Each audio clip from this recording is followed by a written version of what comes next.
नमस्कार दर्शकों, मैं हूं विभूति झा और ये है जयपुर डायलॉग यूएसए।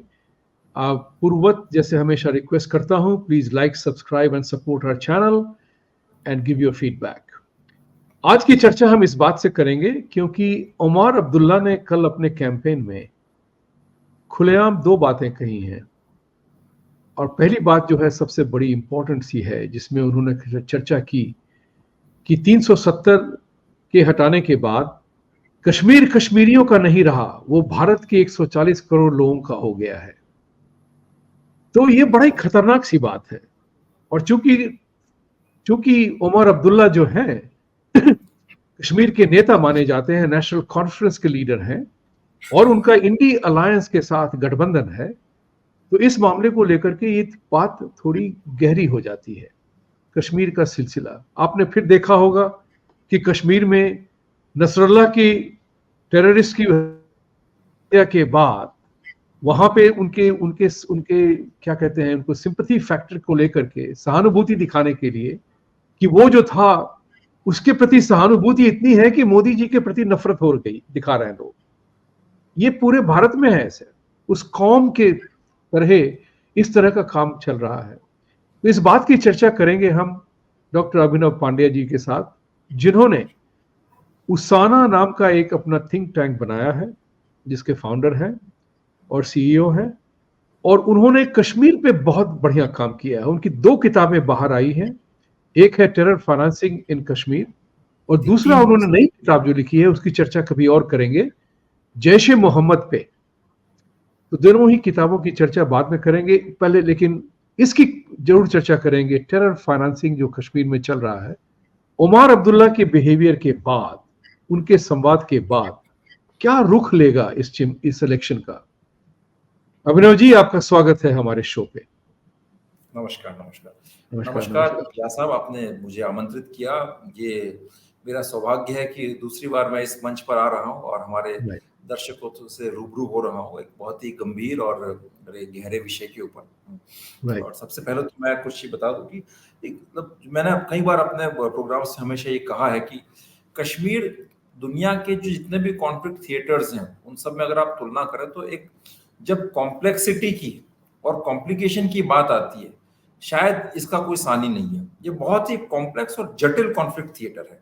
मतलब यहाँ पर जो है पाकिस्तान ने वहाँ के लोकल सेपरेटिस्ट वगैरह और सभी, मैं उन सभी के बारे में बात करूंगा, पिछले 70-75 सालों में एक ऐसा मकड़जाल और ताना बाना बुना है जो हमारे सिस्टम को, हमारी जो पॉलिटिकल लीडरशिप है उनको, आला अफसरान लोगों को, हमारे इंटेलिजेंस सेटअप को, सिक्योरिटी सेटअप को ऐसी खूबसूरती से उलझा के रखा हुआ है, और हमारे डिप्लोमेट्स को भी, कि आज तक हम लोग समझ ही नहीं पाए कि वहां करना क्या है। और जब ये मैं उलझाने की बात करता हूँ तो ये बात मैं थोड़ी सी बीजेपी की अंडरस्टैंडिंग थोड़ी सी बेहतर है, मैं ये नहीं कहूंगा कि बहुत ज्यादा बेहतर है, लेकिन ओवरऑल देखा जाए तो पूरे सेटअप को बहुत कायदे से उलझा के रखा हुआ है। तो हम पहले तो बात करते हैं आप जो अभी उमर अब्दुल्ला साहब ने कहा स्टेटमेंट। देखिए, मुझे उससे कोई सरप्राइज नहीं है जो वो कह रहे हैं, ऐसा मुझे उससे कोई बिल्कुल इतना सा भी वो नहीं है, बिकॉज कश्मीर के अंदर एक जो बिल्कुल एक जो कहता है ना, एक फंडामेंटल जिसको आप कह सकते हैं, जो आपका बेडरॉक या फिर जो बेस लेवल पर जो सेंटिमेंट है, वो ये है कि साहब हिंदुस्तान के साथ हमने 47 में ज्वाइन करके बड़ा एहसान किया। देखिए, वो कह के साहब हमने टू नेशन थियरी को रिजेक्ट किया, और खासतौर से जो नेशनल कॉन्फ्रेंस की जो ये लाइन है, जो कि पहले मुस्लिम कॉन्फ्रेंस कही जाती थी, वो यही है कि हमने जो है मुसलमान होते हुए भी आपका टू नेशन थियरी को रिजेक्ट किया, पाकिस्तान के साथ हम नहीं गए और आपके साथ हम आए हैं, तो ये हमारा बहुत बड़ा एहसान है। अब आपकी ये ड्यूटी है कि आप हमें एक बहुत खास किस्म का स्पेशल ट्रीटमेंट दें। We are entitled to very special privileges, special rights. मतलब ये हमारा एक मौलिक अधिकार है कि हमें कुछ खास सहूलियत, तवज्जो और खास किस्म का एक अटेंशन दिया जाए। ये एक साइकोलॉजिकल जो है बेस उनके माइंडसेट में है। और ये जो सेंटिमेंट है जो उमर अब्दुल्ला ने कहा, जो एक सेपरेटिज्म का जो इनके अंदर झलक करके आया है, इसको क्रियान्वयन करने के लिए, जमीन पर अमल करने के लिए, देखिए ऐसा तो अगर आपकी सिर्फ अगर कुछ आपने 2-4 टेरर अटैक्स करवा दिए तो उसके बाद तो वो चीज फिजल आउट हो जाएगी, वो खास चलेगी नहीं। लेकिन उसको लंबे समय तक आपको जो है सक्रिय रखना है, उसको मजबूत करना है, तो उसके लिए आपको बहुत जटिल ताना बाना बुनना पड़ता है। और वो ताना बाना है, वही कश्मीर की मिलिटेंसी का एक बहुत ही गहरा राज है। अगर आपने उसको क्रैक कर लिया तो आपने इसकी समस्या को काफी हद तक सॉल्व कर लिया। अब जब मैं कश्मीर में था, मैं जहाँ काम कर रहा था एज रिसर्चर, मैं किसी कैपेसिटी में वहां पर गवर्नर को भी एडवाइस कर रहा था, तो मुझे इस मकड़जाल को, इस ताने बाने को जाने का बड़ा मौका मिला। और बेसिकली ये पूरा एक फाइनेंसिंग वो इसके बड़े कोर सेंटर में थे, तो मैंने इसके ऊपर कुछ लिखने का सोचा, और वो किताब थी टेरर फाइनेंसिंग इन कश्मीर। ये मेरी किताब है, टेरर फाइनेंसिंग इन कश्मीर, और ये मैंने लिखा। और इसको रूटलेज टेलर एंड फ्रांसिस, जो कि एक बहुत ही वर्ल्ड का सबसे प्रेस्टिजियस पब्लिशर है, जैसे आपके ऑक्सफोर्ड, कैम्ब्रिज वगैरह जो हैं, उसी तरह से उसी लीग का ये रूटलेज एक पब्लिशर है। और इससे इन्होंने मेरी ये किताब पब्लिश की। उन्होंने भी कहा कि साहब हमारे लिए बिल्कुल नई जानकारी है। और इस किताब का सबसे बड़ा बेनिफिट ये हुआ कि आज तक हमारा जो भारत जो है, वहां से काउंटर टेररिज्म और टेररिज्म के अंदर एक जो एकेडमिक लिटरेचर जो है वो मिसिंग था। आप एक चीज देखें, भारत पिछले 4 दशक से टेररिज्म का सबसे बड़ा शिकार रहा है। पश्चिम ने तो सितंबर 11 के बाद इस पर काम करना शुरू किया, लेकिन हम तो उससे भी पहले सन 89 से इसके शिकार रहे। 80 में भी पंजाब में टेररिज्म शुरू हो चुका था, लेकिन हमारी तरफ से कोई भी इसके ऊपर डॉक्यूमेंटेड एकेडमिक वर्क नहीं था, जिसकी इंपॉर्टेंस नैरेटिव बिल्डिंग के अंदर, जिसकी इंपॉर्टेंस डिस्कोर्स के ऊपर के अंदर बहुत जबरदस्त इंपॉर्टेंस होती है। और पश्चिम उसी तरह से कार्य करता है। हम जब कहते हैं कि पश्चिम हमारे बारे में बात नहीं करता, हमारे टेररिज्म को क्रिटिसाइज नहीं करता, तो सबसे पहले हमारा अपना दायित्व था कि हम इसको एक्सपोज करें, हम इसकी जड़ को समझें और उसको डिफाइन करें, उसको डिस्क्राइब करें, और फिर उसके बाद जो है ना, उसको आगे लेकर के जाए। तो वो मैंने अपनी इस किताब में किया है। इस किताब के अंदर मैंने जो कश्मीर के अंदर टेरर फाइनेंसिंग का एक जो पूरा जो मकड़जाल पाकिस्तान ने सन 89 से जो बुना है, उसके बारे में विस्तार से चर्चा की मैंने। तो अब आप कहें तो मैं शुरुआत से इसका जो जहां से बिल्कुल निश्चित, बिकॉज आपने जैसे कहा ना कि हमने अपनी नैरेटिव ही नहीं बनाई है, तो लोग क्यों मानेंगे? क्योंकि अमेरिका में भी मुझसे ये पूछा गया है कि भाई आप लोग जो है हमेशा कहते हो कि अमेरिका जो है पाकिस्तान को टेरर नेशन डिक्लेयर करे, तो वो तो मेरा जो जियोपॉलिटिकल पार्टनर है रशिया के अगेंस्ट में और फलाना फलाना जो आर्गुमेंट होता है उनका। लेकिन उनका ये भी सवाल आता है कि अगर आप चाहते हैं कि पाकिस्तान को टेरर नेशन डिक्लेयर किया जाए, तो आप क्यों नहीं करते हैं डिक्लेयर उनको? तो ये भी एक बड़ा इंटरेस्टिंग सा मुद्दा आ जाता है कि हम क्यों नहीं करते हैं भाई, हम जो दूसरों से आशा करते हैं कि वो अपेक्षा करते हैं कि वो करें, हम क्यों नहीं करते हैं इसके बारे में मामला। तो आप बताएं, चर्चा करें इसके बारे में, क्योंकि कश्मीर को जैसे कि इतनी फंडिंग मिलती है सेंट्रल गवर्नमेंट से, उसका डेवलपमेंट उस हिसाब से कुछ हुआ नहीं है। वो पैसे गए कहाँ? इतने सारे पैसे गए हैं पाकिस्तान कश्मीर में कि अब्दुल्ला और मुफ्ती तो करोड़पति बन गए अपने ऊपर। उनके सारे चाटुकार जो थे सबके सब बने हुए हैं, करोड़पति बने हुए हैं। कहाँ गए पैसे? उसकी कौन अकाउंटेबिलिटी ले रहा है? यहाँ तक कि गवर्नमेंट अकाउंटेबिलिटी ऑफिस की CAG को कहा जाए तो उनका भी रिपोर्ट कुछ नहीं कह रहा है उस मामले में। तो इस बात को लोगों को जानकारी दें कि कश्मीर को हमने बहुत स्पेशल ट्रीटमेंट दी है, और जिन बहुत सारे भारत के राज्य जिनको स्पेशल ट्रीटमेंट देनी चाहिए थी उनको नहीं मिली, लेकिन इन्होंने सारे कुछ कमाए और फिर भी देश विरोधी है ये। कहें आप। अभी आप जब ये कहानी इसकी सुनेंगे तो आपको बहुत मजा भी आएगा, और मतलब मैं तो ये मानता हूं इसके ऊपर एक सीरियस और एक कॉमेडी मूवी दोनों बन सकती है। सही बात तो ये, जब ये कहानी मैं आपको बताऊंगा, अभी आपने एक बहुत ही इंपॉर्टेंट मुद्दा उठाया नैरेटिव का। अब आप देखिए, लश्कर तैयबा जैसा टेररिस्ट ऑर्गेनाइजेशन सबसे ज्यादा, मतलब हमें नुकसान अगर किया है तो मतलब लश्कर ने अगर सबसे ज्यादा किसी का नुकसान किया है तो वो भारत का किया है। भारत के खिलाफ ही काम करता है, कश्मीर में काम करता है। लेकिन आप सोचिए, आज तक हमारे देश में से किसी ने लश्कर के ऊपर कोई एकेडमिक किताब नहीं लिखी। किताब किसने लिखी? क्रिस्टीन फेयर, जो कि एक अमेरिकन राइटर है, और स्टीफन टैंकर, जो कि जहां तक मैं जानता हूं शायद तक अमेरिकन ही है, लेकिन वेस्ट से आता है, वेस्टर्न कंट्री से।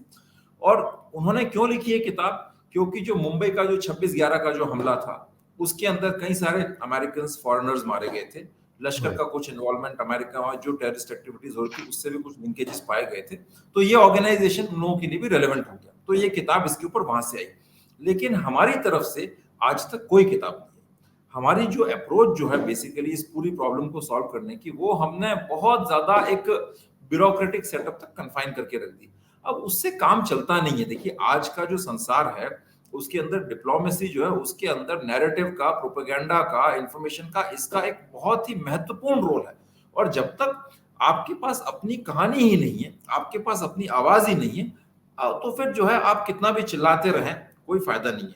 और उसके लिए सबसे पहले जरूरी है कि आपके एकेडमिक्स की, आपके डिप्लोमेट्स की, आपके जो यहाँ पर जो ब्यूरोक्रेट्स हैं, तथाकथित जो प्रशासन के लोग हैं, या जो नेता हैं, पॉलिटिशियंस हैं, जो सिक्योरिटी सेटअप के लोग हैं, उनकी अपनी एक बड़ी नुआंस्ड अंडरस्टैंडिंग हो कश्मीर की प्रॉब्लम की, जिससे कि एक नुआंस्ड अंडरस्टैंडिंग जब मैं बात करता हूं तो वो मैं ये कहना चाहता हूं कि वो अंडरस्टैंडिंग बड़ी लॉजिकली स्ट्रक्चर्ड हो, ताकि आप जो पॉलिसीज बनाएं वो एक दूसरे की विरोधाभासी ना हो। अब हम बात करते हैं इस किताब के ऊपर आता है। ये कहानी आप मान के चलिए सन 89 में शुरू होती है, जब एक्चुअली जनरल जियाउल हक जो थे, जब आपका 71 का जब वॉर वगैरह हुआ और उसके अंदर जब इनकी बहुत बुरी तरह से शिकस्त हुई, मैं उसको मिलिट्री शिकस्त मानता हूं। हालांकि डिप्लोमेटिकली तो उन्होंने हमें अच्छी खासी पटखनी दे दी, और जो थोड़ा बहुत हमने जीता था वो वापस आपकी नाक के नीचे से निकाल करके ले गए बड़े कायदे से। फिर जनरल जियाउल हक, जिनको मर्द मोमिन कहा जाता है, उन्होंने अल्टीमेटली ये तय किया कि भाई भारत के खिलाफ एक कन्वेंशनल वॉर ना करके ब्लीडिंग इंडिया थ्रू 1000 कट्स वाली जो नीति अपनाई, और हमारी जो फॉल्ट लाइंस हैं, चाहे वो रिलीजियस फॉल्ट लाइंस हो, रीजनल फॉल्ट लाइंस हो, उन सबको एक्सप्लॉइट किया जाए। उसी सिलसिले में बात आती है अब कश्मीर की। कश्मीर के अंदर 80 का जो दौर था, खासतौर से शेख मोहम्मद अब्दुल्ला की डेथ के बाद, वो एक अलग करवट ले रहा था। उसके बाद एक पॉलिटिकल वैक्यूम क्रिएट हुआ था। उसमें जो जमात इस्लामी जो थी, जो कि एक बहुत ही रेडिकल इस्लामिस्ट ऑर्गेनाइजेशन था, वो अपनी जड़ें काफी मजबूत कर रहा था। 1986 का जो चुनाव, मकबूल भट्ट जो कि नेशनल लिबरेशन फ्रंट का आपका जेकेएलएफ एनएलएफ का जो टेररिस्ट था, उसको 1984 के अंदर फांसी दे दी गई थी। उसके बाद 86 का आपका चुनाव होता है, उसमें कश्मीरी पंडितों की पहली बार हत्याएं हुई अनंतनाग के अंदर, जिसमें मुफ्ती मोहम्मद सईद कैंपेन कर रहे थे, और वो कश्मीरी भाषा में ऐसी ऐसी कुछ बातें कर रहे थे जो बिल्कुल धार्मिक हों। उसके अंदर इस्लामिक फ्लैग्स भी वेव किए गए थे। जो इलेक्शन ऑब्जर्वर गई थी, आई थिंक अंबिका सोनी थी शायद तक, कांग्रेस की तरफ से, उन्हें भी चीजें समझ में आ नहीं रही थी क्या है ये, और उससे बड़ा साफ लग रहा था कि ये जो है, ये चुनाव के अंदर जो बातें हैं बड़ी एक रिलीजियस एंगल पर जा रही हैं। कश्मीरी पंडितों की हत्याएं हुई। उसके बाद जो 87 के इलेक्शंस हुए, जिसके अंदर कहा जाता है कि रेगिंग की गई जो भी है से, और जो कि करना भी जरूरी था, बिकॉज उसमें सारे के सारे जमाते इस्लामी के लोग खड़े हुए थे, और वो अगर इलेक्शन में जीतते तो पूरा का पूरा एक एक्सट्रीमिस्ट उसकी लाइन की तरफ चला जाता। फिर आपका कश्मीर के अंदर आतंकवाद शुरू होता है। इनिशियली पाकिस्तान को कोई खास उम्मीद नहीं थी कि वो ये कश्मीरी जो है ना, इस टेररिज्म को इतना रिस्पॉन्ड करेंगे। जनरल जिया का ये मानना था कि ये लोग सब ब्राह्मण की औलादे हैं, कन्वर्टेड हैं, और ब्राह्मण थे ये लोग, ये क्या जंग करेंगे। लेकिन जब वो उसका रिस्पांस मिलने लगा, काफी सारे लड़के जाने लगे वहां पर, तो इनको लगा कि इस पर तो अच्छा रिस्पांस मिल रहा है। उसी तरह से इंडियन एजेंसीज को भी इनिशियली कोई खास जो है ना, इसका एक अंदाजा नहीं था कि इतना रिस्पांस मिलेगा। जब जाने लगे तो बड़ा रिस्पांस मिला। अब उसके बाद पाकिस्तान ने सोचा कि अब इसको थोड़ा सा एक ढांचा दिया जाए, इसको एक सिस्टमैटिक किया जाए। तो सबसे पहले वो कैश डिलीवर करते थे। कैश जो है बॉर्डर पर जाकर के, बॉर्डर तब बहुत पोरस था, कोई हमारा तारबंदी कॉन्सर्टिना वायर फेंसिंग वगैरह कुछ नहीं थी, वहां जाकर के रख करके आते थे। इधर से कोई आता था, वो कैश लेके चला जाता। उसके बाद पाकिस्तान को लगा कि काफी यहाँ पर जो एक माहौल इसका बन रहा है मिलिटेंसी का। उन दिनों आलम यह था कि जो भी कश्मीरी लड़के वगैरह होते थे, जो उस पार जाता था, अपने नाम से एक तंजीम रजिस्टर करवा के आ जाता था। उसी तरह से जैसे कि आप अपने नाम से कोई एनजीओ रजिस्टर करवा लें या कोई स्टार्टअप खोल लें, तो वो एक फैशन सा बन गया था। थोड़ी बहुत ट्रेनिंग ली, आ गए, और उसको वहां से कुछ फंडिंग शुरू हो जाती थी और वो अपना काम शुरू कर देते थे। और उसी दौरान जो है जमाते इस्लामी भी अपना नेटवर्क काफी फैला रही थी। तो अब पाकिस्तान ने सोचा कि अब ये टाइम आ गया है कि कश्मीर के अंदर मिलिटेंसी को थोड़ा सा ढंग से आगे बूस्ट किया जाए, और उसके लिए जरूरी है कि जो लोकल टेररिस्ट ग्रुप्स हैं, जैसे कि जेकेएलएफ है, जो वो थे तो वो भी काफी इस्लामिक ही थे, लेकिन उनकी लाइन थोड़ी सी पाकिस्तान से हट करके थी। तो पाकिस्तान ने सोचा कि अब हमें ऐसे टेररिस्ट ग्रुप की जरूरत है जो प्रॉपरली रेडिकल और इस्लामिक एक्सट्रीमिस्ट हो। तो उन्होंने जेकेएलएफ को धीरे धीरे उसका सफाया करना शुरू किया और उनको साइडलाइन किया, और हिजबुल मुजाहिदीन को खड़ा कर दिया। हिजबुल मुजाहिदीन जमाते इस्लामी का एक मिलिटेंट आर्म था। अब उन दिनों क्या करते थे लोग, टेरर फंडिंग के लिए घर घर जाकर के जमाते इस्लामी वाले लोगों से कहते थे कि भाई आप या तो अपना एक बच्चा दे, हमें जो है इसमें जंग के लिए जो जिहाद चल रही है उसके लिए चाहिए, और आप बच्चा नहीं दे सकते हैं तो कुछ पैसा डोनेट करें। तो जो लोग अपना बच्चा नहीं, अपने घर की फैमिली या कोई मेंबर नहीं देना चाहते थे, वो इनको फिर डोनेट करते थे। कोई 50,000 देता था, कोई 1 लाख देता था, और धीरे धीरे ये चीजें थोड़ा एक्सटॉर्शन के अंदर भी बदलने लगी। और उन दिनों माहौल ये था अर्ली डेज ऑफ मिलिटेंसी में कि आप एक छोटे बच्चे को बोलिए कि भैया 25 रुपया लो और जाकर के वो आर्मी की गाड़ी आ रही है, ग्रेनेड फेंक दीजिए, वो ग्रेनेड फेंक करके आ जाता था। और वो बड़ा सिस्टमैटिकली होता था। होता क्या था कि जब वहां जितने भी शॉपकीपर्स वगैरह थे उनको पहले से बता दिया जाता था कि भाई हम इस वक्त ये छोटा सा ब्लास्ट करेंगे, वो करेंगे। तो जब भी कोई मिलिट्री पुलिस कॉन्वॉय आता था, गाड़ी आती थी, वो अपनी दुकानें बंद करते थे और कोई जा करके एक ब्लास्ट करके आ जाता था। और ये बड़ा मतलब एक कहता ना, एक प्रॉपर तरीके से चीजें होने लगी। फिर पाकिस्तान को ये लगा कि अब मिलिटेंसी का अच्छा खासा रिस्पांस मिल रहा है, अब इसको और जरा सिस्टमैटिक किया जाए। तो उन्होंने हुर्रियत नाम का संगठन बनाया, जिसमें जो करीब 26 अलग अलग पार्टीज थी सेपरेटिस्ट, उनको मिला करके हुर्रियत बना दिया। अब खर्चे और बढ़ गए। अब आपको हुर्रियत के ऑफिस के लिए पैसा चाहिए था, उसके पॉलिटिकल वर्कर्स के लिए पैसा चाहिए था, जलसे करने के लिए पैसा चाहिए था, मीडिया कवरेज के लिए पैसा चाहिए था, विदेश यात्राओं के लिए उनकी पैसा चाहिए था। ये सारे खर्चे हो गए। जमाते इस्लामी के खर्चे और थे। तो उन्होंने कहा कि अब क्या किया जाए, अब थोड़े और नए जो है तरीके लाए जाए। कैश लाना थोड़ा सा मुश्किल होता जा रहा था, क्योंकि आप देखिए, आप जब कैश लेकर के आते हैं तो आपको बहुत ज्यादा क्वांटिटी में कैश लेकर के आना पड़ता है। तो बॉर्डर क्रॉस करके आप कैश लेकर के आए, अब सपोज आपको 10 करोड़ लेकर के आना है, 5 करोड़ लेकर के आना है, तो फिर उसको इतना सारा कैरी करना पॉसिबल हो नहीं पाता। और जो वहां से लड़के आते थे ट्रेनिंग लेकर के, वो ऑलरेडी अपने साथ हथियार लेकर के आते थे, उनके पास और सामान होता था, तो कैश इतना एक साथ लाना बड़ा मुश्किल हो गया। तो उन्होंने किया कि अब ड्रग्स के थ्रू टेरर फंडिंग की जाए। तो फिर ड्रग्स आने लगा। ड्रग्स के अंदर आप एक पैकेट हेरोइन लेकर के आएंगे, वो हमारे मार्केट के अंदर सपोज उस जमाने में मेट्रो सिटीज में 1 करोड़ 2 करोड़ की बिकती, तो आपने क्या काफी पैसा इकट्ठा कर लिया। तो आप एक छोटा सा चीज कैरी करके और बड़ा ऑपरेशन, मतलब पूरा मिलिटेंसी को फंड कर सकते हैं। और उस वक्त ये था कि इनिशियली तो जो मिलिटेंट्स आते थे पाकिस्तान से, जो टेररिस्ट आते थे, वही अपने साथ ड्रग्स लेकर के आते थे। पूरा काफी उनके 8-8 10-10 के बड़े बड़े ग्रुप्स आते थे। उन दिनों तो एक्चुअली बॉर्डर आपका जो है कोई बहुत ज्यादा कुछ था नहीं, वहां पर टेरेन बहुत खराब था। तो बहुत बड़े बड़े 30-30 40-40 50-50 60-60 के भी ग्रुप्स आए हैं। वो आलम था उस दिन। एक गाइड होता था जो इनको लेकर के आ जाता था। अब ये ड्रग्स का सिलसिला शुरू हुआ। जब ड्रग्स का सिलसिला शुरू हुआ तो इसके ऊपर फिर नकेल कसना शुरू किया। 1996-97 और उसके आसपास जो है, हमारी जो सरकारें थी, नरसिम्हा राव गवर्नमेंट ने एक काफी मजबूती से टेररिज्म के ऊपर थोड़ा सा अपना प्रेशर बनाया, और जो फर्स्ट वेव जो थी उसको काफी क्रश किया। काफी लोग मारे भी गए। और एक जो वो दौर था जो 92-93 का, जिसके अंदर लोग ओपनली टेररिस्ट ट्रक्स में घूमते थे, 20-20 40-40 टेररिस्ट ट्रक्स के अंदर श्रीनगर की स्ट्रीट्स पर घूमते थे, कुपवाड़ा में घूमते थे। उस दौर को काफी हद तक जो है ना, वो चीज बंद हो गई। 96-97 एक सरकार भी बन गई। लेकिन पाकिस्तान को ये लग गया था कि अब कश्मीर के अंदर मिलिटेंसी और टेररिज्म का काम बंद नहीं होगा। उन्होंने ये सोचा कि अब हमें एक ऐसी व्यवस्था क्रिएट करनी है यहाँ पर, जिसके अंदर टेररिज्म में कॉमन लोगों का इंटरेस्ट बन जाए। अब पाकिस्तान ने देखा है कॉमन लोगों का इंटरेस्ट किन ग्राउंड पर आ सकता है। एक तो जो है धर्म, धार्मिक कट्टरवाद, इस्लाम, और दूसरा पैसा।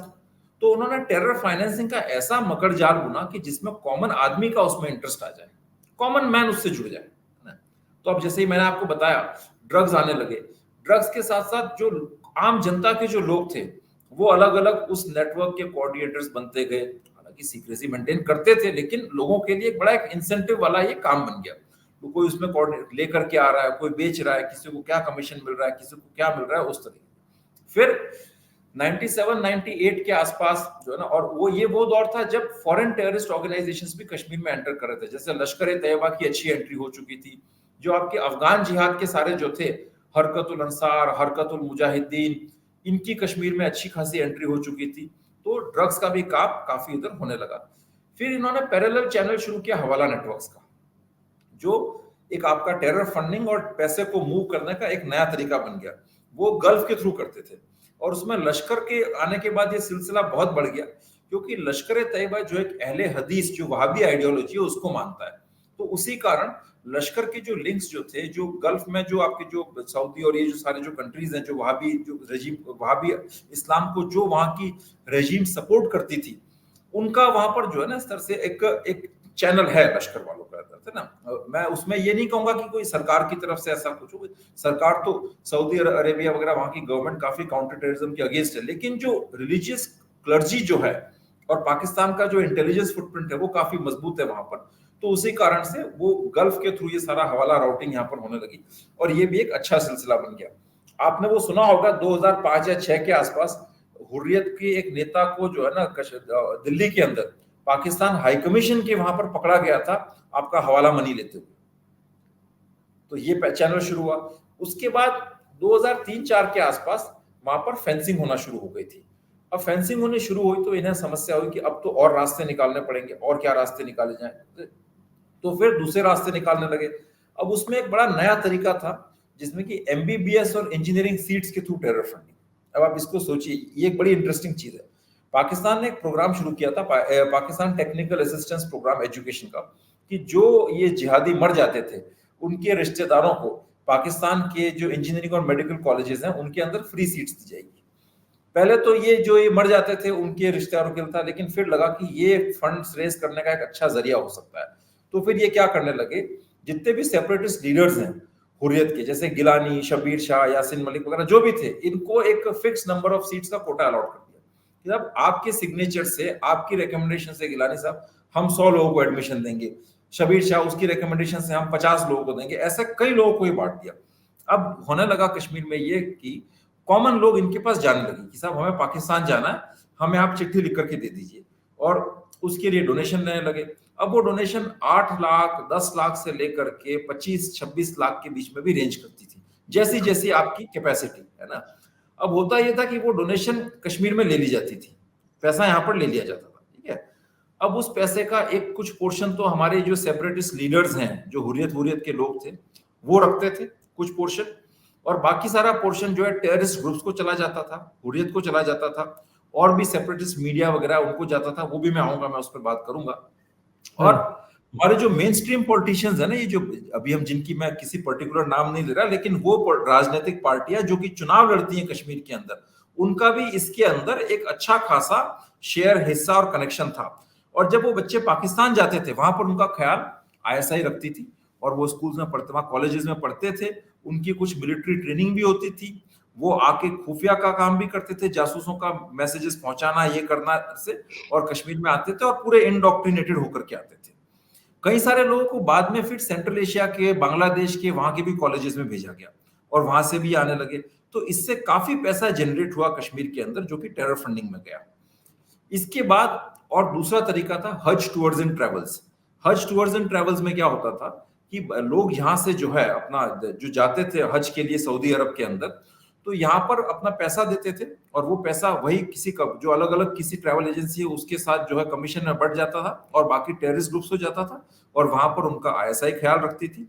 आते वक्त उनको फिर लोगों को सोना दे देते थे, पर हर आदमी जो है ना उसको एक परमिशन, एक लिमिट अलाउड होती है कि आप $5,000-6,000 लेके आ सकते हैं, वो लेके आता था, यहाँ से कमीशन देकर के फिर वो पैसा ले लिया जाता, टेरर फंडिंग में जाता।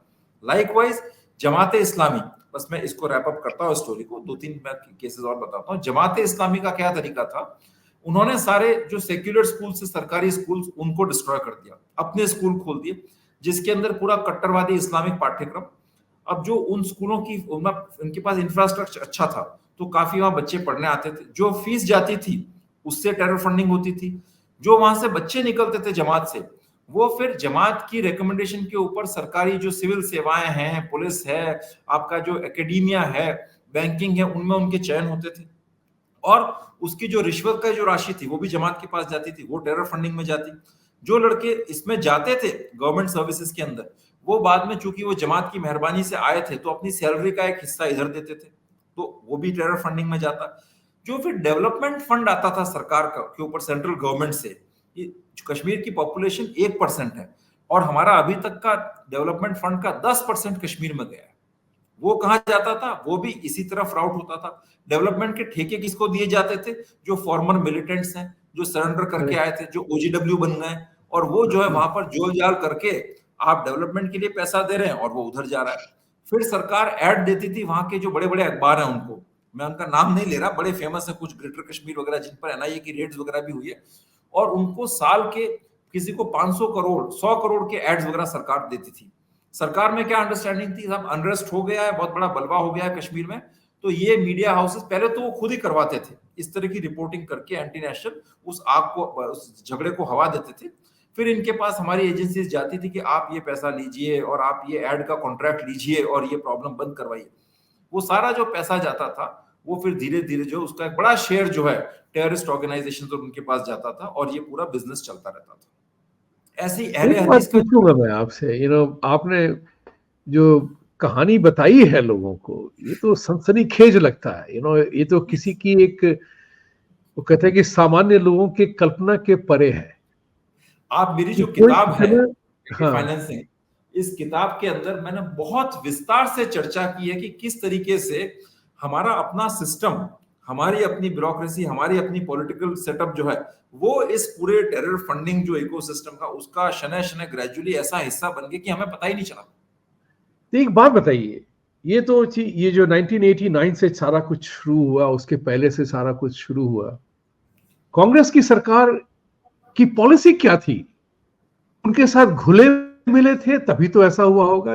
मैं इस बात को मानने में मुझे थोड़ी झिझक हो रही है कि हमारी इंटेलिजेंस, हमारी मिलिट्री, हमारे पुलिस, हमारे पॉलिटिशियंस, हमारे ब्यूरोक्रेट्स, हालांकि उनके अंदर उन लोगों की अंदरूनी हुई थी, वो सब अंदर आए थे, वो कहते हैं कि सबोटाज करने के लिए या कुछ भी करने के लिए, लेकिन हमने इस चीज को देखा नहीं या अनसुना कर दिया, अनदेखा कर दिया।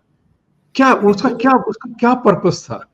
मैं इस बात को तो मैं मानता हूं। देखिए साहब, ऐसा है, कारगिल लड़ाई के बाद आपको भी, मैं दिल्ली में एक बार लीडरशिप की कॉन्फ्रेंस हुई थी और जनरल मलिक जो थे, जो कि पूरे इंचार्ज थे कारगिल वॉर का, उन्होंने पूरी कहानी बताई हेलीकॉप्टर वीडियो के साथ साथ।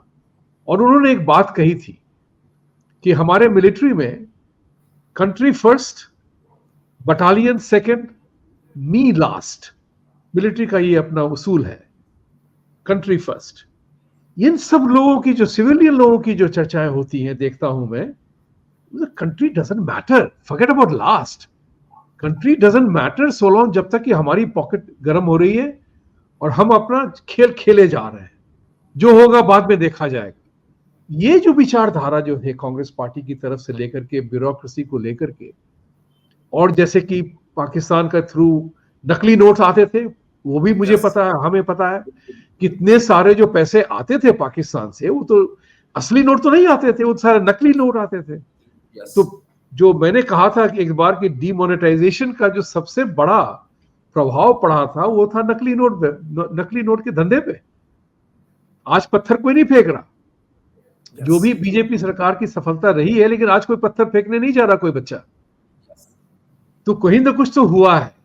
इस बात पे हमें बताएं कि सरकार की पॉलिसी फेलियर कैसी रही, कौन सी ऐसी हरकतें थी जो पैसे दिए जा रहे हो आपने जैसे कहा 10% डेवलपमेंट फंड जा रहा है, हो कुछ नहीं रहा। आपको मेरी आवाज आ रही है आपको?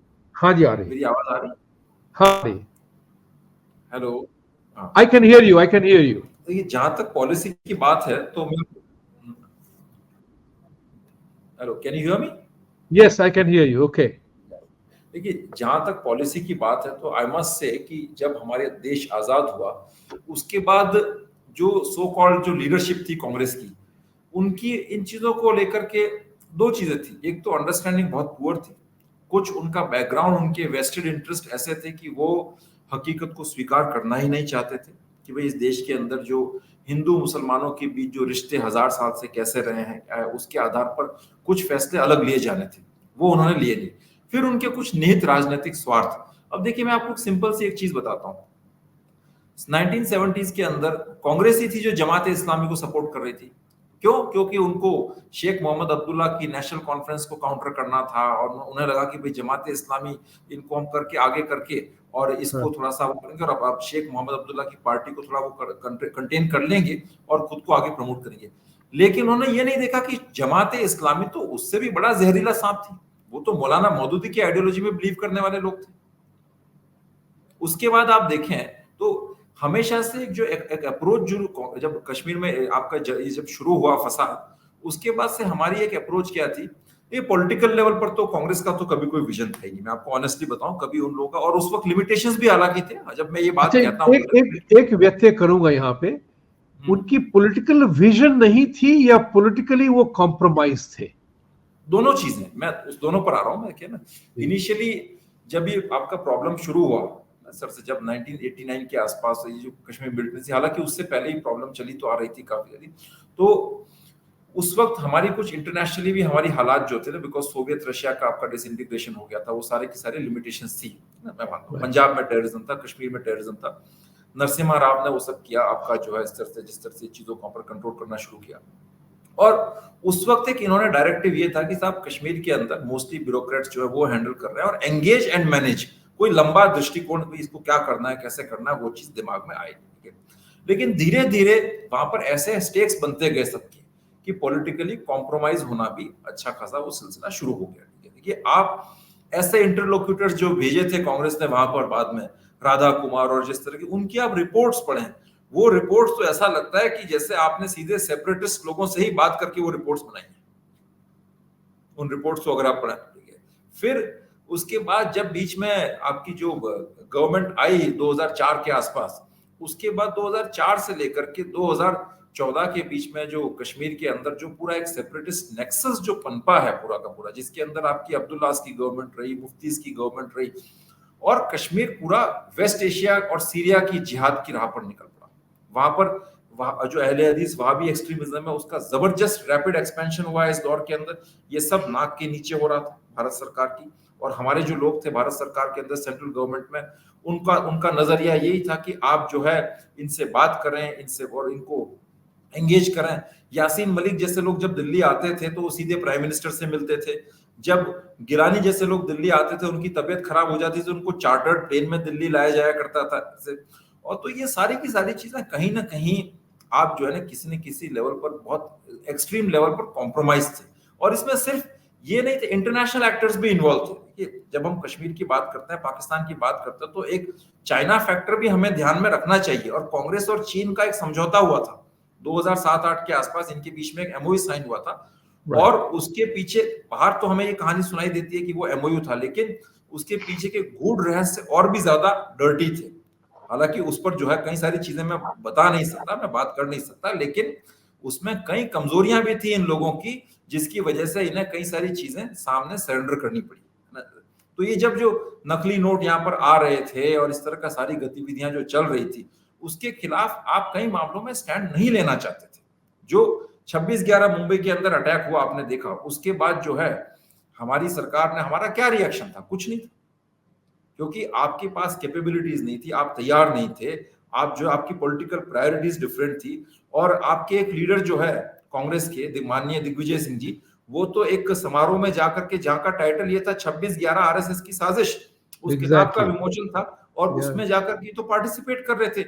ये वो दौर था जब जाकिर नायक खुलेआम जहरीले बोल बोलता था हिंदू धर्म के लिए, और जो है बिल्कुल एक्सट्रीम लैंग्वेज यूज करता था। और उस जाकिर नायक से मैक्सिमम कश्मीर के अंदर लोग इंस्पायर हुए हैं, और वहां पर जो है ना जाकिर नायक एक हीरो बन गया।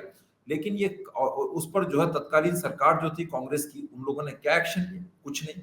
पीस टीवी उनका चलता था, जाकिर नायक का जो आई थिंक चैनल था बड़ा पॉपुलर, उससे लोग रेडिकलाइज हो रहे थे कश्मीर के अंदर, और कोई एक्शन नहीं। आप सोचिए यहाँ पर नुपुर शर्मा ने कुछ बात कही जो कि एक, जिसको मुसलमानों ने ब्लास्फेमी समझा, जो कि हालांकि वो कुरान से ही कोट कर रही थी, लेकिन उसको मुसलमानों ने ब्लास्फेमी समझा।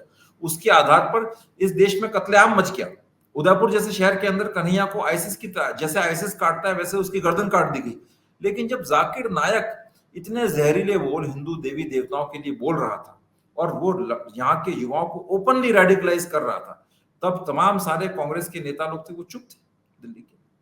तो उसी तरीके से जो कश्मीर के अंदर जो टेरर फंडिंग जो नेटवर्क पूरा जो डेवलप हुआ ना, सारा का सारा इकोसिस्टम, चाहे वो ड्रग्स का हो, चाहे एलओसी ट्रेड का हो, ये सब कहीं ना कहीं हमारे पूरे सिस्टम के लोगों की एक, आप कह सकते हैं उनकी सहमति, उनके इन्वॉल्वमेंट, उन सभी के फलस्वरूप नतीजे ये सारा डेवलप हो रहा था। और ये सिलसिला ब्रेक होना शुरू हुआ जब मोदी जी की सरकार बनी। तो उन्होंने सबसे पहले तो, चूंकि एक पॉजिटिव अप्रोच के साथ ही आदमी काम करता है, तो उन्होंने पाकिस्तान के प्राइम मिनिस्टर को यहाँ पर शपथ ग्रहण समारोह में बुलाया, खुद गए नवाज शरीफ से मिलने, लेकिन फिर भी ये सिलसिला रुका नहीं। तो फर्स्ट क्रैक जो है इसके अंदर, इस पूरे टेरर फंडिंग इकोसिस्टम के अंदर, वो 2016 से आना शुरू हुआ, जब भारत सरकार ने ऑल आउट की पॉलिसी इख्तियार की कि हम मिलिटेंट्स को सिर्फ गोली से जवाब देंगे। एनआईए ने टेरर फंडिंग पर काम करना शुरू किया, और उसके बाद सारे के सारे जो मेन इनके कोऑर्डिनेटर्स थे, जो ये बड़े बड़े नेता ही थे, जो बड़े बड़े जो मेन स्ट्रीम पॉलिटिशियंस हैं, मुफ्तीज अब्दुल्ला वगैरह, यही लोग थे इलेक्शंस के अंदर स्टोन पेल्टिंग वगैरह करवाना। मतलब ये लोग सब एक मिली भगत से पूरा काम चल रहा था। उस चीज को क्रैक करना शुरू किया।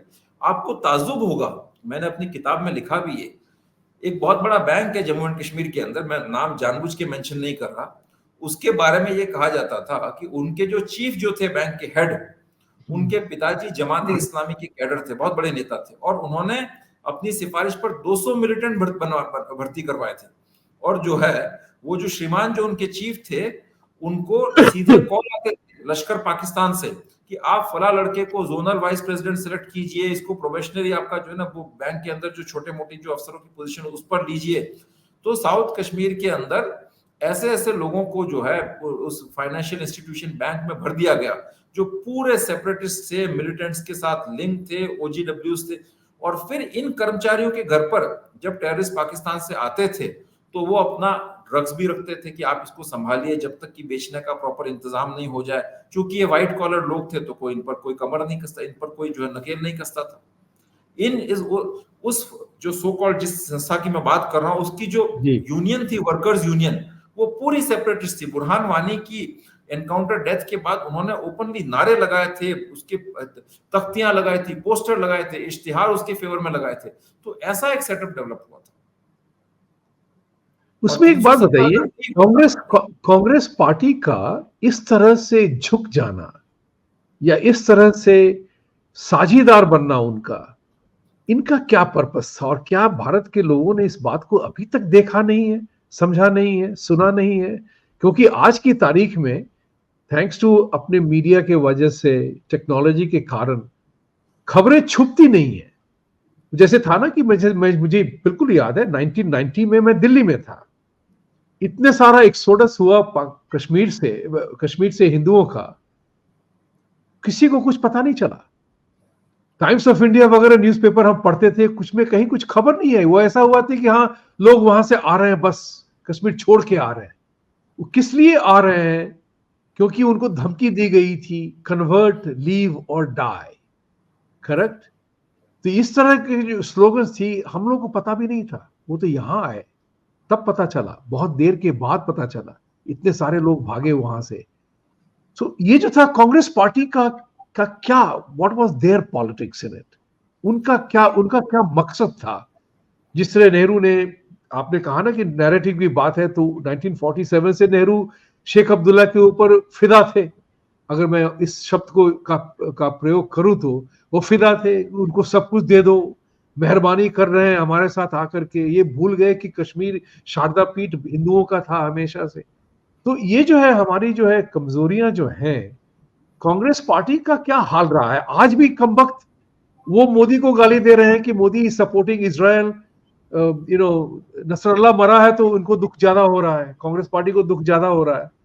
ये समझ में नहीं आता कि कांग्रेस पार्टी की ऐसी क्या चीज है। कुछ तो होगा ना। आपने एक चीज नोट की होगी, अभी जब नसरल्ला मारा गया तो कश्मीर में कितने बड़े जलसे हुए शिया कम्युनिटी ना। आप कभी कश्मीर में आप कारगिल जाइए या बड़गाम के अंदर मागम जो शिया डोमिनेटेड एरियाज है वहां जाइए, वहां पर खुमैनी के जो बिलबोर्ड्स हैं, तख्तियां, वो पूरे शहर में पब्लिक प्लेसेस पर लगी हुई है, सब जगह। आपको ऐसा लगेगा जैसे कि आप ईरान में आ गए। कारगिल वो शहर है जो कि साल के 6 महीने रेस्ट ऑफ द इंडिया से कटा हुआ रहता है बर्फ की वजह से, लेकिन वहां पर ईरान के क्लेरिक्स का, इनके जो है ना शिया मौलवियों का आना जाना बदस्तूर जारी रहता है। ये सब कोई एक दिन में नहीं होता, ये सारी चीजें, ये सारी चीजें एक ओवर द इयर्स, जब आपने जो है ना एक ऐसे इनको आपने ओवर द इयर्स आपने इनको टॉलरेट किया है, आपने इनको प्रमोट किया है, तब जाकर के इस तरह की चीजें होती हैं। अब ये जो प्रमोट करने वाले लोग थे, उनके साथ 2-3 चीजें थी। एक तो देखिए उनकी विचारधारा कुछ इस टाइप की थी। देखिए जहां तक उनकी जो अंडरस्टैंडिंग थी, जो खास तौर से जो इस्लामिक कट्टरवाद या टेररिज्म की, मैं सबसे पहले तो उसको मैं भारी बड़े तौर पर मैं क्वेश्चन करूंगा। फिर जो है उनके पॉलिटिकल जो है उनका जो रवैया कि सब हमें वोट बैंक की राजनीति करनी है, हमें इन्हें अपने साथ लेके चलना है, नेशनल सिक्योरिटी भाड़ में जाए, आपके लिए जो है यही लोग इंपॉर्टेंट हैं और ये इन्हीं के साथ काम करना है आपको, और राष्ट्रीय सुरक्षा की कोई खास वैल्यू नहीं है। और उसके साथ साथ फिर आपके जो है ना, जब आपकी कुछ कमजोरियां होती हैं से वो भी इसमें शामिल हो जाती हैं, और फिर आपका जो है देखिए ब्यूरोक्रेटिक सेटअप जो है आपका, वो भी कुछ उसी विचारधारा का था। आपका जो डिप्लोमेटिक सेटअप है वो भी उसी विचारधारा का था। आप मुझे बताइए, अगर ये आपका जो कारगिल वाला जब हुआ उसके बाद जो है सॉरी उससे पहले की मैं बात करता हूँ, 1971 के समय जब ये सारी चीजें हो रही थी, तब क्या हम टफ नेगोशिएटिंग टर्म्स पर बात नहीं कर सकते थे? आप जो है, आपको एडवाइस करने वाले जो लोग जो थे वो सब इस तरह की अगर बात करेंगे कि साहब भारत और पाकिस्तान के बीच में कोई रिलीजियस प्रॉब्लम नहीं है, सिर्फ एक जियोपॉलिटिकल टेरिटोरियल इशू है, इस तरह के आपके जो सलाहकार हैं, जो डिप्लोमेट्स हैं, या आपके जो ब्यूरोक्रेट्स हैं, वो इस तरह की बात करेंगे, तो फिर आपकी क्या अंडरस्टैंडिंग है, आप किस नतीजे पर पहुंचेंगे? आज भी जो है काफी हद तक हम लोग हुर्रियत से बात करने की बात कर रहे थे, हम लोग वहां पर इंटरलोक्यूटर्स भेज रहे थे, इस तरह के लोगों से जिनका रवैया ही आपका पूरा जो है एक मुस्लिम ब्रदरहुड की आइडियोलॉजी पर चलने वाला था, जो कहते थे कि कश्मीर बनेगा पाकिस्तान, और आपकी जो उनका जो पूरा जो एक जो आइडिया जो था कश्मीर का था वो एक इस्लामिक कश्मीर का था, उनसे संवाद और बातचीत किस ग्राउंड के ऊपर? That's right. मीडिया ये बात बहुत ही इम्पोर्टेंट है। हम किससे बात कर रहे हैं? जो हमें मारना चाहता है हम उससे बात करना चाहते हैं कि मुझे मत मारो, या हाँ, तुम्हें हम और पैसे दे रहे हैं तुम कहीं और चले जाओ, नहीं होने वाला। यानी कि इज दिस ट्रू? क्या हम इस बात को कह सकते हैं कि हमने अपने दिमाग को कुंठित कर दिया? उनके ही भाषा को लेकर के हम कुंठित हो गए अपने दिमागों में। हमारे दिमाग तो देखिए, अब मैं क्या कहूं आपको, बड़ा मुझे अफसोस होता है। देखिए ना, मैं एक एग्जांपल बताऊंगा आपको कि हमारे राजस्थान में अजमेर नाम की एक जगह है, अजमेर में एक जनरल एग्जांपल दे रहा हूं मैं, सोफिया कॉलेज के अंदर बड़े अच्छे घरों की लड़कियां थी, और एक वाकया हुआ था जिसमें जो दरगाह के जो खादिम जो थे, जो चिश्ती की दरगाह जो उसके उनके जो रिश्तेदार सगे वो, उनके लड़कों ने 1000 से ऊपर लड़कियों का रेप किया, शोषण किया। उसमें कई बड़े बड़े अफसरों की बेटियां थी, उनकी बीवियां थी, उनके परिवार की सदस्याएं थी, सारी की सारी। और वो चीज चलती रही, और उसके आप बताइए हमारी तरफ से रिएक्शन क्या है? आप मुझे बताइए, अगर ये चीज कहीं भी और किसी और समाज में होती तो उसका रिएक्शन कुछ और ही होता। आज जो इतने सालों बाद ये मामला खुला है, तो हम ठीक है उसको कोर्ट में जाएंगे, वो करेंगे, तो आप उसको भूल जाएंगे। तो जहां तक आप हमारी सोच की बात कर रहे हैं, तो सोच की तो खैर उसके ऊपर अब कहना ही क्या। हिंदू समाज के अंदर ना एक तरह से बिल्कुल एक मूर्छा सी आ गई है इन विषयों को लेकर के। हमने अपने इंटरेस्ट के बारे में सोचना, विचार करना वही बंद कर दिया। कश्मीर तो आपके हाथ से बिल्कुल चला ही गया था एक तरह से। आपको मैं एक चीज बताऊं, देखिए जाकिर मूसा नाम का एक मिलिटेंट था कश्मीर के अंदर, उसने अलकायदा का लोकल एफिलिएट खोला था। जो छोटे छोटे बच्चे, मतलब 7-8 साल के बच्चे जो थे, वो चिल्लाते थे मूसा मूसा जाकिर मीसा। आप स्कूल्स में जाइए, स्कूल्स के अंदर दीवारों के ऊपर जाकिर मूसा लिखा हुआ रहता था। तो और हमारे दिल्ली के नेता क्या बातें करते थे, तो मैं बात कर रहा हूं उनकी जो पहले जो कांग्रेस की सरकारें थी, और कुछ बड़े नामी गिरामी पत्रकार, आप समझ गए होंगे मैं किन की बातें कर रहा हूं, जो वो कहते हैं सब कश्मीरियत कश्मीरियत। आप मुझे बताइए, जब इस तरह की चीजें ग्राउंड पर हो रही हैं, एक 5 साल का 6 साल का बच्चा पत्थर लेकर के और स्टोन पेल्टर बनने के माइंडसेट से तैयार हो रहा है, वो आपसे नफरत करता है, इंडियन कुत्ते बाहर जाइए, भाग जाओ, इस तरह की बातें करता है, तो आप किस कश्मीरियत की बात कर रहे हैं? देखिए समय कम है, चर्चाएं बहुत करनी है, लेकिन चर्चाएं कभी एक एक एक 45 मिनट के शो में पूरी चर्चा नहीं होती है, लेकिन हम जागरूकता तो ला रहे हैं। और मेरा ऐसा विश्वास है कि लोग आज की तारीख में जब ये देखेंगे, सुनेंगे, तो कहेंगे कि ये क्या हो रहा है। एक कॉमेडियन था हिंदी फिल्मों में, कहता था कि ये क्या हो रहा है। कुछ तो ये बात उठे लोगों के मन में कि ये क्या हो रहा है, क्या हुआ। अब दो तीन चीजें, मैं 2 बातें आपसे पूछूंगा अभी। उमर अब्दुल्ला का जो ये स्टेटमेंट रहा है कि जिसमें 1.4 crore have been taken over by 140 crore का देश हो गया, इसमें तो बिल्कुल ही सेपरेशन की कॉल है उसकी। उसने ये भी कहा होगा कि 370 वापस ले आएगा, वो उसको खारिज करेगा वो। तो ये तो अब नंगा हो गया। उमर अब्दुल्ला अब चाहे देशभक्ति की बात नहीं कर सकता, उसके लिए कंट्री डजंट मैटर, उसके लिए Bharat doesn't matter, right? Do you think he is going to, his party is going to win the election? अभी तो इलेक्शन हुए हैं, वहां पे रिजल्ट आने वाले होंगे जब भी आएंगे. What is going to be the outcome of that? मैं आपको एक चीज, तो अभी जो इलेक्शन जो हो रहा है कश्मीर के अंदर या हुआ है, उसका जो सेंट्रल थीम है वो बेसिकली सेपरेटिस्ट लाइन का ही है. यहाँ पर ये जो मेन स्ट्रीम पॉलिटिकल पार्टीज हैं, चाहे वो पीडीपी हो चाहे आपका एनसी हो, इनके बारे में ऑलरेडी लोगों के दिमाग में ये एक धारणा बैठी हुई थी कि इन लोगों ने जो है भारत सरकार के साथ कॉम्प्रोमाइज किया है, वो किया है. तो अब जो है अपनी क्रेडिबिलिटी को इंप्रूव करने के लिए ये और ज्यादा सेपरेटिस्ट लाइन की और उसके सुर अलापेंगे और उस तरह की बात करेंगे. आप देखिए, जमाते इस्लामी के कई सारे पुराने मेंबर्स जो थे हुर्रियत के, वो सब इलेक्शन के अंदर उन्होंने नामांकन भरे हैं. इंजीनियर राशिद जैसा आदमी एमपी इलेक्ट होकर के गया है. जब इंजीनियर राशिद एमपी इलेक्ट होकर के जा रहा है तो आप ये मान सकते हैं कि जो जन भावना जो है, लोगों का जो परसेप्शन जो है वो किस डायरेक्शन में जा रहा है. तो अब जहां तक आपने इलेक्शन के आउटकम की बात कही, देखिए मैं तो ये मानता हूं कि वहां पर एक मिक्स्ड किस्म का मैंडेट रहेगा, क्योंकि ये सारे के सारे आपस में अपने आप को ज्यादा बड़ा जो है ना, सर से बंदर बांट लगी हुई है, अपने आप को ज्यादा बड़ा एंटी इंडिया बताने की कोशिश कर रहे हैं.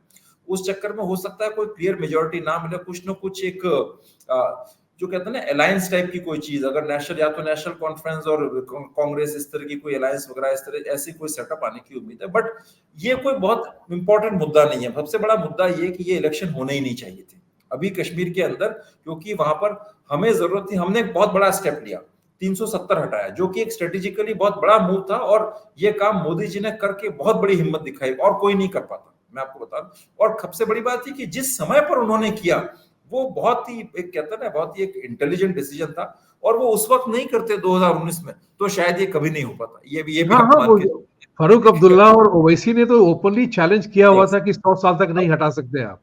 अब उसके बाद हमें जरूरत थी कि देखिए हम लोग कश्मीर के अंदर जो है ना, जैसे कि एक 20 साल के रोड मैप के साथ सरकार को आना चाहिए कि ये जो सेपरेटिस्ट माइंडसेट है और जो आपका जमात और पूरा पाकिस्तान वगैरह, इसको पूरी तरह से ध्वस्त करना है. और इसके लिए आपको एक मल्टी प्रोन स्ट्रेटेजी की जरूरत थी, जिसमें इलेक्शन का अभी तो कोई स्थान नहीं था, क्योंकि हमें साफ तो आपका विचार है कि ये इलेक्शन अभी नहीं करना चाहिए था? कोई अर्थ नहीं था इसका, बिकॉज आप देखिए, आप जमात के पुराने वर्कर्स अगर इलेक्शन लड़ रहे हैं, जो कह रहे हैं कि कश्मीर, मैंने इंटरव्यूज देखे हैं, एक सयार अहमद करके जो कुलगाम से खड़ा हुआ है, पुराना जमात इस्लामी का कैडर है, और भी जमात के लोगों के जो ये कह रहे हैं कि कश्मीर शरिया के अकॉर्डिंग चलेगा, एक भी बात वो इंडिया के फेवर की नहीं कर रहे. हमें अभी ये करवाने की जरूरत ही नहीं थी. आज सबसे बड़ी बात ये कि भारत की इंटरनेशनली स्थिति काफी मजबूत है. देखिए रूस उधर, आपका अमेरिका यूरोप में उलझा हुआ है, वो भारत के साथ संबंध बिगाड़ना अफोर्ड नहीं कर सकता. चाइना भी अपने इंटरनेशनल चीजों में उलझा हुआ है. भारत का कद लगातार बढ़ता जा रहा है. वेस्ट एशिया की अपनी प्रॉब्लम्स हैं. तो हमारे पास ये बहुत सही मौका था कि हम कश्मीर के अंदर और रेस्ट ऑफ द इंडिया में इस्लामिक टेररिज्म जो एक्सट्रीमिज्म है उसको टैकल करते. हमें कोई अभी वेस्ट ना तो क्रिटिसाइज करता, क्योंकि उनकी खुद की स्थिति खराब हो रखी है. तो अभी हमें एक मजबूत एक सोच के साथ में कुछ ऐसे लोग भेजने चाहिए थे वहां पर, जो एज लेफ्टिनेंट गवर्नर या किसी भी कैपेसिटी में, और उनके कुछ एडवाइजर्स जो कि नॉर्मल ब्यूरोक्रेटिक सेक्टर के बाहर होते, और लोग और ये साफ ये काम करते कि साहब ये हमारा रोड मैप है अगले 20 साल का, जिसके अंदर कुछ बड़े सख्त मेजर्स होते हैं कि हम साफ सिग्नल करते हैं कि जो भारत के साथ है उसके लिए बाहें फैला के खड़े, और जो नहीं है उसके लिए बंदूक की गोली. That's it. और सेपरेटिज्म, इस्लामिक एक्सट्रीमिज्म, इन चीजों के ऊपर कोई डिस्कोर्स, कोई डायलॉग नहीं होगा. फाइनल मतलब एक सीधी जो बात ये कहता है कि साहब 370 को हम वापस लेके आएंगे, that person has to be deemed anti India. उसके ऊपर देशद्रोह का और मुकदमा चलना चाहिए, नेशनल सिक्योरिटी एक्ट में मुकदमा चलना चाहिए उसके ऊपर. He is not totally agree with you, totally agree with you on your recommendation. And I want to say this, I have to end the show, I have to end the conversation. We will have this conversation again, because what is important here, जो आपने बहुत बड़ी बात कही है, तात्पर्य एक ही है. बड़ा इंग्लिश का बड़ा अच्छा सा एक शब्द का प्रयोग हुआ था, extraordinary times, extraordinary measures. Yes. आप एक्स्ट्रॉर्डिनरी टाइम्स को आप नॉर्मल मेजर से नहीं सॉल्व कर सकते हैं. True. सीधी सी बात है. तो डेमोक्रेसी का जो टूल है, उसका जब कोई बंदा बिल्कुल अच्छी तरह से दुरुपयोग कर रहा है, तो आप उसको ये नहीं कह सकते हैं कि हम तुम्हारे साथ डेमोक्रेसी की फिर चर्चा करेंगे तुम्हारे, वो तो फिर आपको लेके लात मारेगा. Yes. तो आज की बात यही समाप्त करेंगे. अभिनव जी, बहुत ही, हाँ बोलिए. छोटी सी बात लास्ट में कि अगर मेरा दर्शकों से निवेदन है कि देखिए, कहीं भी किसी भी जगह पर, चाहे वो कोई भी स्टेट हो, जो इस्लामिक एक्सट्रीमिज्म, टेररिज्म पनपता है, तो उसका एक प्रोसेस होता है, उसका एक ढांचा होता है, उसका एक सिस्टम होता है। जब तक आप उसको नहीं समझेंगे तो आप इस समस्या को समझ ही नहीं पाएंगे। और उसको समझने के लिए मैं रेकमेंड करूंगा कि मेरी ये जो किताब है, टेरर फाइनेंसिंग इन कश्मीर, इसको आप जरूर पढ़ें, बिकॉज ये मॉडल पाकिस्तान ने कश्मीर में सक्सेसफुली इंप्लीमेंट किया है, और ये मॉडल अभी भारत के दूसरे राज्यों में भी इंप्लीमेंट हो रहा है। और इससे कुछ छोटे मोटे डाइवर्जेंस हो सकते हैं, बट ये और जगह भी इंप्लीमेंट हो रहा है। तो सिक्योरिटी फोर्सेस और आम जनता के लिए मैं ये चीज रेकमेंड करूंगा कि वो इसको जरूर पढ़ें और इस पूरी प्रॉब्लम को समझें, तभी आप एक ठोस नीति काउंटर करने की बना पाएंगे। तो फिर तो ये सवाल है कि भारतीय जनता को तो मैं तो अनुरोध करूंगा कि पढ़ो समझो, लेकिन ये तो actually military intelligence, military officers, bureaucrats, government officials, politicians must be told to read this to know the truth, right? तो वहां से शुरू होती है। चलिए, अब मुझे बहुत प्रसन्नता है, आपने एक एकेडमिक रिसर्च करके एक सच को बाहर रखा है। मैं आशा या उम्मीद करता हूं कि शायद हमारे नेतागण, नीति बनाने वाले, प्रशासन के लोग, मिलिट्री के लोग इस बात को समझेंगे कि जब तक वो जो रूल है, जब तक अभिनव और विभूति को वो लोग हमें हमेशा काफिर ही मानते रहेंगे, तब तक उनसे सुलझ नहीं हो सकती है। और जो दूसरी बात है, जो हमने हमास डॉक्ट्रिन पे लंबा शो किया था, जिसमें हमने ये कहा था, उनके पूरे डॉक्यूमेंट को हमने एनालाइज किया क्लॉज बाय क्लॉज। उनका प्रीएम्बल ही है कि इजराइल का तहस न कर दो। उनका प्रीएम्बल, उनके चार्टर में लिखा है कि no negotiated settlement with Jews. तो भैया आप नेगोशिएट किससे कर रहे हो? जहां दिखे वहां मारो, जैसे संभव हो वैसे मारो। तो अगर वही उनका सिलसिला हमारे साथ है, तो वो हम क्या कर रहे हैं? What exactly are we doing? So this is a very thought-provoking book, and I will definitely pick it up when I come to India in the next few days. I will definitely pick up the book. आपसे दर्शन होंगे दिल्ली में या ना हो पता नहीं, लेकिन मिलेंगे जरूर। और दर्शकों, बहुत ही मैं आपसे अनुरोध करूंगा, कहते हैं पूर्व पक्ष और शत्रु बोध बहुत ही निहायत जरूरी चीज होती है। अगर वो ना होगा, अगर बीमारी को आप समझेंगे नहीं, तो इलाज कभी ठीक नहीं हो सकता है। और एक बात मैं हमेशा कहता हूं, टाइलेनॉल खाकर के सारे दर्द की दवा, बॉडी की दर्द नहीं जाती है, कभी कभी दूसरी दवा भी खानी पड़ती है। And I want to tell you something very simple, be prepared, be ready, so that nobody abuses our democratic principles. Country first, everything else is next. And if we allow religious considerations to dominate country first agenda, that means we are failing. कुछ तो गड़बड़ हमारे अंदर ही है। तो कहते हैं कि मैं बहुत बड़ी रिस्पॉन्सिबिलिटी और अकाउंटेबिलिटी का बहुत कायल आदमी हूं, मैं उस पर विश्वास करता हूं। ये इसलिए हुआ क्योंकि हमने ऐसा होने दिया। अगर आज अभिनव जी हमारे साथ है, क्योंकि उन्होंने डिसाइड किया कि वो हमारे साथ चर्चा करेंगे, ये उनका डिसीजन था। उसी तरह से जो भी हो रहा है, उसके लिए आपको अपनी जिम्मेवारी निभानी पड़ेगी। इस शांति के नाम पे हम अपने आप को बर्बाद नहीं कर सकते हैं। शांति को बचाने के लिए ही कभी युद्ध भी करना पड़ता है, उसी को धर्म युद्ध कहते हैं। अधार्मिक प्रवृत्ति को अगर हमने बढ़ावा दिया तो धर्म का नाश होता है। आज हम उसी दलदल में फंस गए हैं। जो मकर जाल की बात कर रहे थे अभिनव जी, इस बात को हमें समझना पड़ेगा, उस मकर जाल को हमें ऐसे करके हटाना भी पड़ेगा, नहीं तो हम अंधे हो जाएंगे और निर्बल हो जाएंगे। इसी चर्चा के साथ आप लोगों का बहुत बहुत आभार। बहुत प्रसन्नता हुई कि आपने हमारे साथ आज प्रोग्राम देखा। Please like, subscribe, support our channel and support people like Dr. Abhinav Pandya, जिन्होंने किताबें, उन्होंने जैसे मोहम्मद पे भी किताब लिखी है, बहुत गहन रिसर्च किया है इन्होंने। और इन चीजों को अगर आपने बढ़ावा न दिया तो ये बातें किताबों में ही रह जाएंगी। भगवत गीता तो सब जानते हैं, पढ़ा कितने लोगों ने है, समझा कितने लोगों ने है, क्योंकि उस बात की आपको सबसे बड़ी शिक्षा जो मुझे मिली भागवत रामायण महाभारत भगवत गीता की सारे दृष्टिकोण में, कि आप जो भी करें, action no action inaction has a consequence. Bhishma Pitamah Dronacharya सबों को अपने डिसीजन का कॉन्सिक्वेंस सहना पड़ा। इस बात को मानिएगा, ये आपके लिए चैलेंज है। आप एक्शन लें, इनएक्शन लें, नो एक्शन करें, आपके हर एक निर्णय का आपको भुगतान भरना पड़ेगा। इस तरह की जिम्मेवारी अगर आप नहीं समझेंगे तो भैया सब कुछ राम भरोसे नहीं चलता। इन्हीं शब्दों के साथ बहुत बहुत धन्यवाद। सत्यमेव जयते, और सत्य को जिताने के लिए आपको हमें उठना पड़ेगा और लड़ना पड़ेगा सत्य के लिए। Thank you very much Abhinav ji, फिर मिलेंगे। जय राम।